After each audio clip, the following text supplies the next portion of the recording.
Today's passage comes from Book of Joel, chapter 1, verse 1 through 12.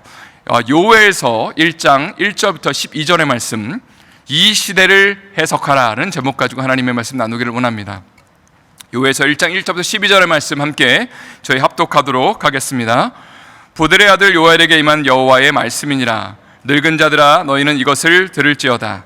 땅의 모든 주민들아 너희는 귀를 기울일지어다. 너희의 날에나 너희 조상들의 날에 이런 일이 있었느냐? 너희는 이 일을 너희 자녀에게 말하고 너희 자녀는 자기 자녀에게 말하고 그 자녀는 후세에 말할 것이니라.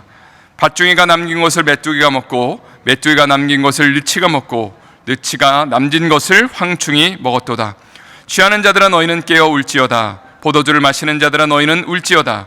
이는 단 포도주가 너희 입에서 끊어졌음이니 다른 한 민족이 내 땅에 올라왔음이로다.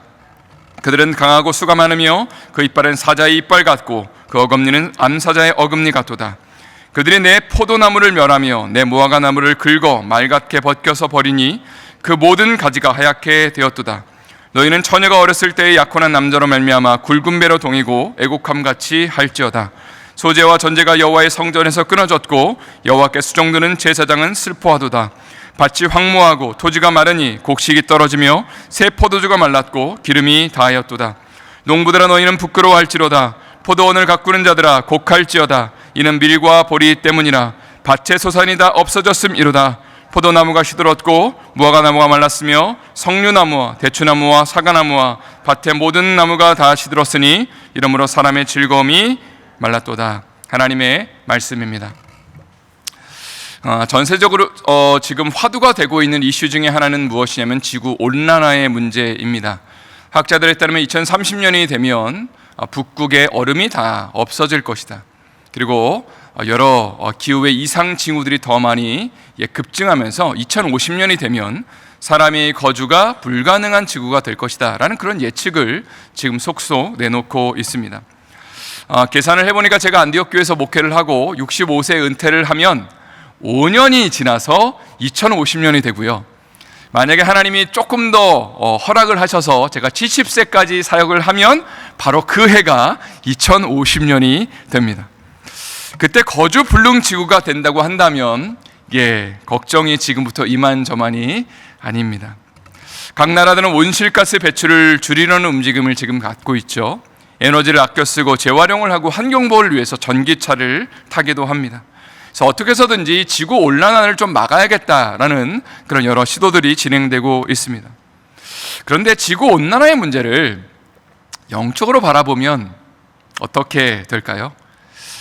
인간적인 시선으로 이 문제를 해석하고 그리고 해결하는 것도 참 중요하지만 하나님은 지금 이 문제를 어떻게 바라보시고 이러한 문제들 속에 우리 믿는 자들이 어떠한 마음을 갖기를 원하시는지를 질문하는 것도 중요하다고 생각합니다. 오늘 우리가 읽은 성경은 요엘서입니다. 요엘서를 쓴 사람은 당연히 구약시대의 선지자 요엘이라는 사람입니다. 그 이름의 뜻은 여호와는 하나님이시다. 보통 선지서들은요, 맨 처음에 자기가 어떤 시대에 활동을 했는지를 기록하는 것이 일반적입니다. 그래서 보통 각 선지서의 1장 1절에 보면 누구누구 왕 때에 여호와의 말씀이 누구의 아들 선지자 누구에게 임했다라는 것으로 시작을 하는데, 그러나 요엘서 1장 1절을 보면 아주 심플하게 기록되어 있는 것을 보게 됩니다. 한번 다 같이 읽어보도록 하겠습니다. 부들의 아들 요엘에게 임한 여호와의 말씀이니라. 어느 시대에 어떤 정황 속에 하나님의 말씀이 임했는지는 기록되어 있지 않습니다. 그러나 요엘서를 우리가 살펴보면 지금 이런 문제가 있구나. 바로 메뚜기의 재앙이라고 표현되는 뭔가 심각한 자연재해라든지 혹은 외적이 침입해서 지금 엄청난 그 황폐한 그 현상들이 지금 이스라엘 땅 전역에 일어나고 있다는 것을 우리는 알 수 있습니다. 그리고 이런 시대적인 현상 가운데 하나님의 말씀이 임하여서 그것을 어떻게 해석해야 되는지를 알려주시는 것이 바로 요엘서라고 할 수 있습니다. 2절 말씀을 한번 읽어보도록 하겠습니다. 2절 말씀 읽겠습니다. 늙은 자들아 너희는 이것을 들을지어다. 땅의 모든 주민들아 너희는 귀를 기울일지어다. 너희의 날에나 너희 조상들의 날에 이런 일이 있었느냐. 늙은 자들아 라고 표현하는 것을 보면 세상을 오래 살아간 사람들에게 이렇게 주님이 물으시는 겁니다. 너희가 살아가는 동안에 이런 재앙을 너희가 경험한 적이 있냐? 혹은 너희의 선조 때에 이런 일이 있었다는 것을 들어본 적이 있냐라고 물으시면서 그만큼 지금 이 메뚜기 재앙으로 표현되는 이 무엇인가 커다란 그 재앙이 지금 이스라엘 전역을 휩쓸고 그리고 모든 것들을 다 싹 쓸어갔다라는 것을 지금 표현하고 있습니다. 4절 말씀은 제가 한번 읽어드리도록 하겠습니다. 팥주기가 남긴 것을 메뚜기가 먹고 메뚜기가 남긴 것을 느치가 먹고 느치가 남긴 것을 황충이 먹었도다. 이것은 굉장히 상징적인 표현이라고 할 수 있습니다. 아마 전대미문에 자연재해가 발생했든지 혹은 지금 외적이 침입한 것이 너무나 심각한 것을 지금 표현하고 있는 것입니다. 가령 메뚜기 떼가 곡식을 싹 쓸어버리고 난 다음에 그것으로 끝난 것이 아니라 다음 또 메뚜기 떼가 그나마 남은 것을 싹쓸이하고 그걸로 끝나는 게 아니라 세 번째, 네 번째에 이어서 메뚜기 떼가 모든 것들을 다 싹쓸이한 그 상태, 곡식과 열매가 하나도 남지 않은 상태를 지금 이스라엘 백성들은 맞이하고 있는 것이죠. 이러한 상황 가운데 그들은 어떤 반응을 보였을까요? 아마 인간적인 도움을 구하기 시작했을 겁니다. 음식이 다 떨어졌다면 주변 나라에 연락을 해서 우리 좀 음식을 좀 구워달라고, 우리를 좀 도와달라는 그런 요청을 했을 것이고, 만약에 외적이 침입을 했다면 주변 나라에 가서 우리 좀 군사적인 원조를 해달라고 그렇게 도움을 요청했을 것입니다.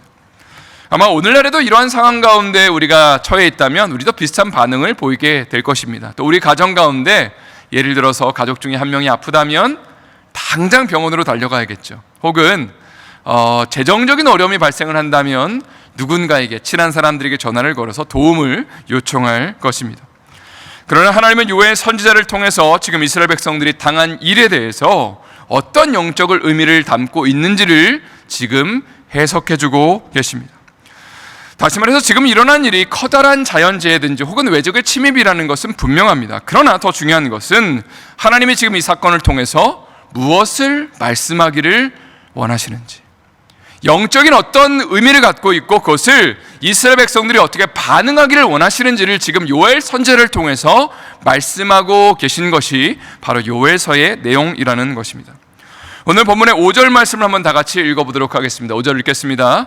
취하는 자들아 너희는 깨어 울지어다. 포도주를 마시는 자들아 너희는 울지어다. 이는 단 포도주가 너희 입에서 끊어졌음이니. 여기 보니까 술에 취한 자들이 등장하는데요, 고대 근동 사회에서 술을 취할 정도로 마실 수 있는 사람들은 가난한 사람들이 아니라 부자였을 것입니다. 또 메뚜기의 재앙이 찾아왔다 하더라도 아마 부자들은요 이미 그 곡간의 곡식을 저장한 것들이 많이 있었기 때문에 당장은 피해의 규모가 그래도 그 정도는 괜찮아라고 생각했을지도 모르겠습니다. 그래서 술을 마시고 흥청망청 취해 있을 수도 있었을 것인데 하나님이 부자들을 향해서 이렇게 말씀하시는 것이죠. 취하는 자들아 깨어 울어라. 포도주를 마시는 자들아 너희는 울어야 된다. 왜냐하면 앞으로 더 큰 재앙이 다가올 것이기 때문이다 라고 주님이 경고하고 계시는 겁니다. 또 오늘 본문의 8절 말씀을 한번 읽어보도록 하겠습니다. 8절 말씀 읽겠습니다. 너희는 처녀가 어렸을 때의 약혼한 남자로 말미암아 굵은 배로 동이고 애곡함같이 할지어다.